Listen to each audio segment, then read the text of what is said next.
Chérie, je t'aime tant.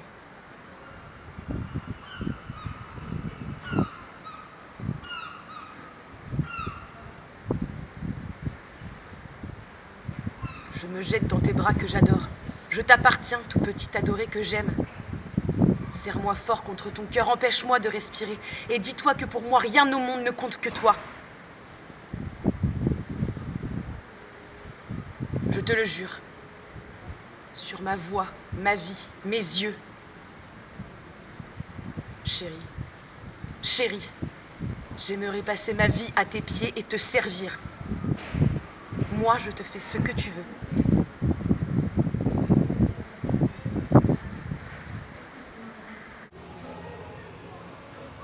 Comment vas-tu?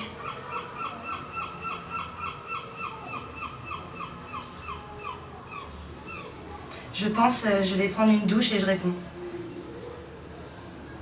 J'ai pris une douche. J'ai fait à manger. J'ai mangé. J'ai fait à manger pour demain midi. J'ai écrit dans mon cahier, j'ai cherché des textes.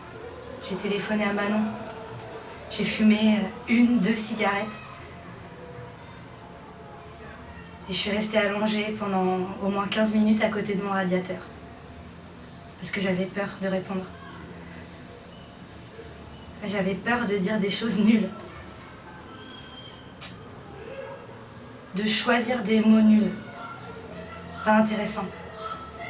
Et je trouve mon message nul pas intéressant car trop évasif. Puis j'y retourne. Comment vas-tu?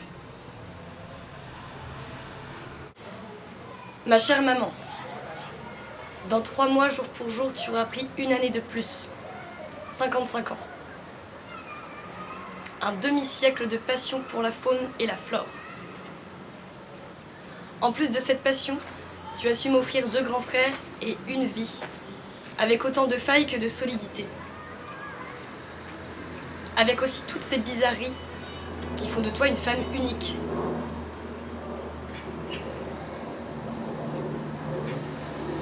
Qui d'autre que toi fait la course en voiture avec son chien dont la vitesse atteint 60 km/h?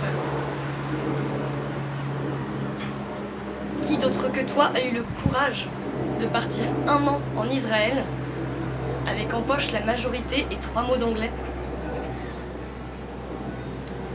Toute cette spontanéité, on peut la voir à travers tes grandes lunettes rouges. Tout ce que j'ai ici, je l'ai conquis. Mais c'est dans la direction des musulmans que vos coups partent. Je n'ai pas peur de l'écrire, la France est islamophobe.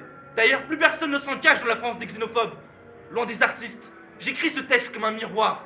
Que la France s'y regarde si elle veut s'y voir.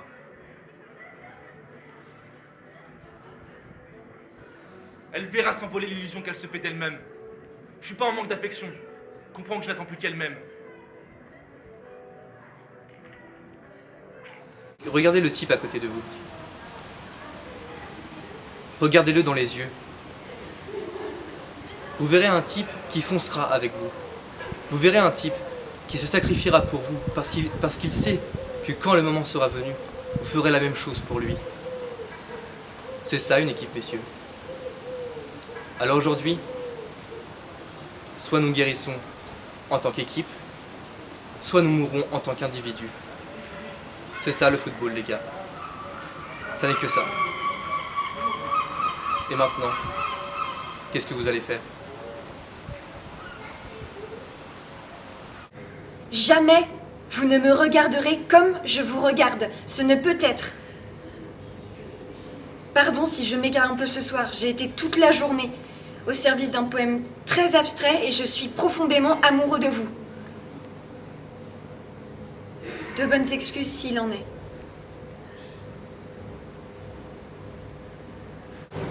Ma douce amie, votre lettre m'a empli d'une joie immense, de celle que vous seul au monde êtes en mesure de me procurer. Je suis même presque stupéfait de l'empire que vous pouvez exercer sur moi par votre absence. Alors nous pourrions peut-être nous organiser ainsi. Un jour, je débarque dans votre bureau et je vous supplie de m'offrir un rôle. Pour vous débarrasser de moi, vous me proposez de la figuration dans votre prochain film. Une fois sur le plateau, votre acteur principal se casse la jambe en s'habillant.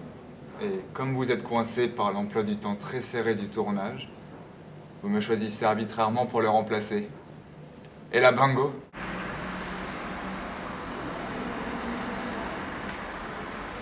Et c'est pour ça qu'il faut pas que tu désespères. Garde pas espoir. Promis juré qu'on la vivra notre putain de belle histoire. Ce sera plus des mensonges. Quelque chose de vrai. Qui sauve la vie. Qui trompe la mort. Qui déglingue enfin le blizzard. Imagine-toi. T'es là. En train de te reprendre un verre au bar. Quand tout à coup, tu croises un regard qui te perfore de part en part. Imagine-toi, t'es là. Ça te tombe dessus sans crier gare. Je n'ai jamais pu compter sur une auxiliaire aussi précieuse que cette laide femme. Cette femme fanée. Pour moi, elle est belle. Je trouve en elle exactement ce qu'il me faut. La vie l'a meurtrie. La souffrance et l'adversité l'ont marquée. Il y a quelque chose à tirer d'elle.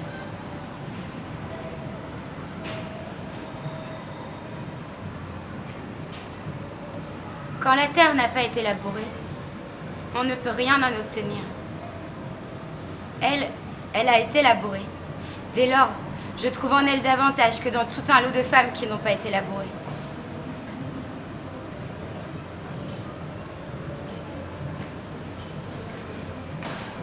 J'espère que vous m'écrirez bientôt.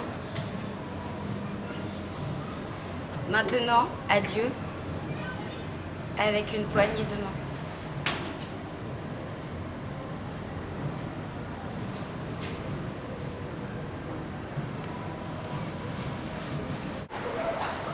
J'ai vu des vaisseaux en flammes surgissant de l'épaule d'Orion. J'ai vu des rayons sublimes. Des rayons C, scintillant dans l'ombre de la porte de Tannhäuser.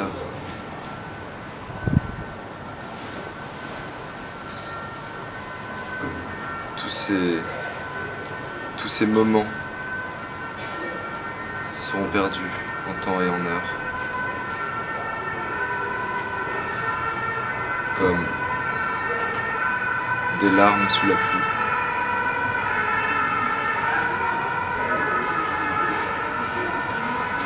J'ai le temps de mourir.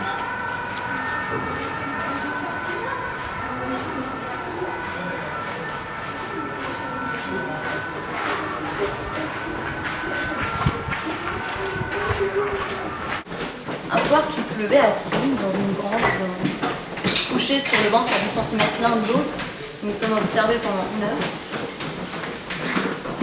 Et reculant sous n'importe quel prétexte le moment de dormir, lui jacassant éperdument et moi cherchant pleinement dans ma tête la phrase de négligente et propice que j'arrivais pas à articuler. Enfin, je l'ai regardé en riant et il m'a demandé pourquoi riez-vous et j'ai répondu: je me demande la tête que vous feriez si je vous proposais de coucher avec moi. Et il m'a dit: je pensais que vous pensiez que j'avais envie de vous embrasser sans oser vous le proposer. Enfin, on a encore pataugé un quart d'heure avant qu'il décida à m'embrasser. Et il a été prodigieusement étonné quand je lui ai dit que j'avais toujours eu de la tendresse pour lui. Et il m'a dit hier soir finalement qu'il m'aimait depuis longtemps. Et je tiens fort à lui. Si je devais, comme c'est trop probable, faire cette dernière connerie, je la ferai du moins au brave con.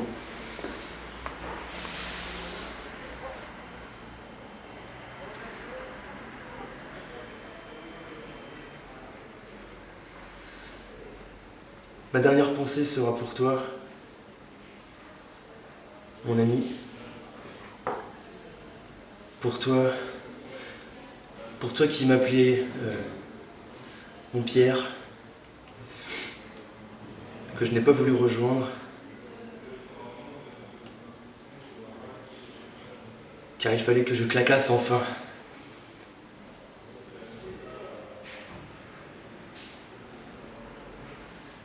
Veux-tu que je t'embrasse en crevant?